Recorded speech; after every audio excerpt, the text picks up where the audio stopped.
Good morning, everyone. It's Lee Henson, President and Founder of Agile Dad, and it's time for today's episode of the Daily Stand-Up. So without any further ado, let's get started. It's Friday, so it's time for our Agile, Not So Agile episode of the Daily Stand-Up. And today I tied it into Boyd's OODA loop conveniently, but it's on the A in Boyd's OODA loop, which has to do with taking action or acting on the outcome map. So if you've ever been in a situation before where you have to take action, you'll understand this. So I'm going to tie it to the personal side first.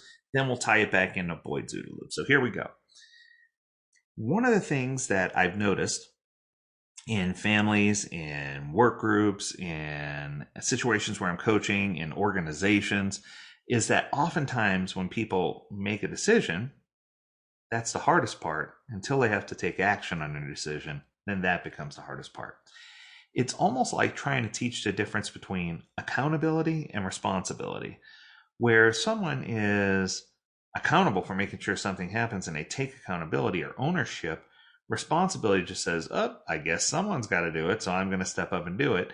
It's two different thought processes. It's two different ways that you activate your mind in order to achieve an outcome. And I think a lot of times I refer to kids with chores. And I ask them, who's responsible for making sure this happens? And it's Tony's responsibility, or Justin's responsibility, or Sarah's responsibility, or Kate's responsibility. But when it comes down to accountability, sometimes it's, hey, even if someone else doesn't step up, am I going to step in and do what's necessary to make sure I get the job done? So after having agreed on what we want the outcome to be, whether it's a team with an outcome map, or whether it's kids with a chore list, or whether it's just family things or planning a vacation, it doesn't matter. Everyone is now in a state where they're ready to act. And I think it's important for us to take the output of the outcome map, no pun intended, and bring it back to the story map to make sure the story map reflects the true chosen course of action, and that we slice things in such a way that it makes sense for us to do things in order, and that we can see the sequence of things, and we can see things that currently exist as well as new things that need to be built in order for us to achieve a desired outcome. So now you have everything lined up in a way that you want to do things. Now, the technique that I use at home is a concept called GROW, where I ask all the time, what's our goal? What are we trying to achieve? What's our reality? What options or opportunities do we have, and what will we do? What will we commit to do? And I think that this is a direct correlation to the OODA loop. And I think that the two go hand in hand quite well and work very well together. But I think sometimes getting people to make decisions, getting people to make commitments, and then getting people to take action on the decisions that they made is often the hardest part about being an agile coach. It's the hardest part about being a parent. It's the hardest part about being a teacher. So I think for you, I would like to identify 2 or 3 things that you can do to help influence others and to help people get to the point where they have to make a decision. Coming in at number 3, we're going to say is, what do you have to lose by trying? Right? As long as it's not a life or death situation, and as long as it's not a situation where it could cause someone physical harm or pain or cause someone great emotional duress, I think that more times than not, there's value in trying something. You've got to try something new. And I know sometimes people get so frustrated or so confuzzled about, do I move in this direction and try this new thing, or what if this happens, or what if, and we let the what ifs take over.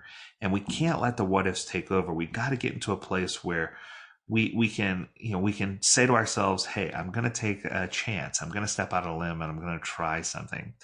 And I think this has to do closely with Boyd's OODA loop because it does tie back to risk.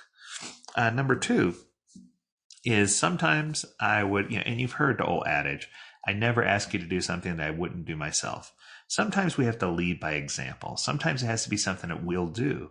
And then once people see that we'll do it, then they're more confident in their ability to do it, and they're able to gain traction. And that's another way to show people, hey, that this is okay, and that you will live through it, and that we all will live through it, and that we'll all be better for it in the end, right? And I think that's important for us to really focus in. And I think at number 1 is just, we need to empower people instead of enable people. And I think for too many years, for too long, we've gone through systems and intellects and things that we've done, procedures, where we've enabled people. We've given them the tools they need to do things. We've given them everything they need to be successful, and we've given them all the enablers, but we haven't taught them how to leverage the enablers to do the things they need to do. one of the things that we need to focus better on is empowering people instead of enabling people. I want to empower people to make critical decisions. I want to empower people to do the things they need to do. I don't necessarily want to always enable them by providing them everything that they need to be successful. Oftentimes, when this happens, people don't value the end outcome. My beautiful wife, Laurie, always tells me, she says, if you give somebody something for free, they're never going to value it.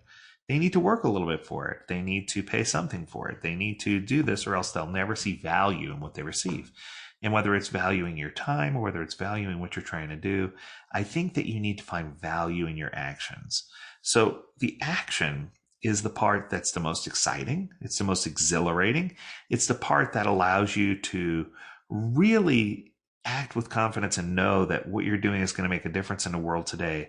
But whether it's taking action for a social cause or standing up to social injustice, or whether it's taking action to help someone who can't help themselves, or whether it's taking action to empower our kids to make better choices so that the future generation is stronger than the generation today, I think all of those things are critical and all things that we should focus in on. So my challenge to you for this upcoming week is find a way to take action. Find something that you believe in. Find something that you can take action on. Find a way to empower and uplift someone, and find a way to make the world a better place. That's all for this week. We hope you enjoyed this week's workshop and sessions on OODA Loop and on respect. We got lots of good stuff covered. Tune in next week for more Agile Dad topics. We're excited to have you, and we appreciate the emails we received. We encourage you, if you have a topic that you'd like for us to cover, please don't hesitate to send it. Learn more at agiledad.com. We'd love to hear about your topics so that we can include them on an episode of the Daily Stand-Up Podcast. As always, we encourage you to stay healthy, stay well, and stay agile, my friends. Until next time, do take care.